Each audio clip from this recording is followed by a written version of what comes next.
হে everyone, good morning. দেখো সকাল সকাল আমরা কোথায় যাচ্ছি।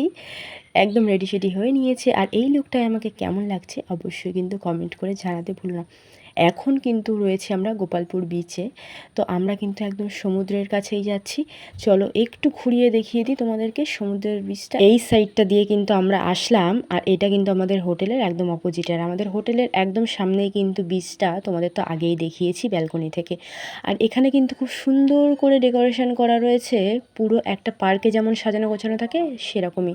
আর এখানে গোপালপুর বিচ লেখা রয়েছে, এখানে দাঁড়িয়ে তুমি ফটো বা সেলফি নিতে পারো। আর আমি তোমাদেরকে কি বলছি, ফটো সেলফি নেওয়া যায়। অলরেডি কিন্তু আমাদের টিমের সবাই গোপালপুর বিচের ওখানে উঠে ফটো আর সেলফি নেওয়া শুরু করে দিয়েছে, অলরেডি ভিডিও করা শুরু করে দিয়েছে।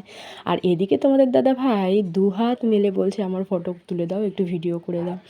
এইভাবেই কিন্তু আমাদের টিম যেখানে যায় এইভাবে এনজয় করতেই থাকি। তো যাই হোক, চলো এবার সমুদ্রের দিকেও একটু নামা যাক। যেহেতু হাতে বেশি সময় নেই, আমরা এখান থেকে 10 থেকে 15 মিনিট কাটাতে পারবো, তারপরে আবার ব্রেকফাস্ট করে বেরিয়ে যেতে হবে। তো চলো যাই হোক।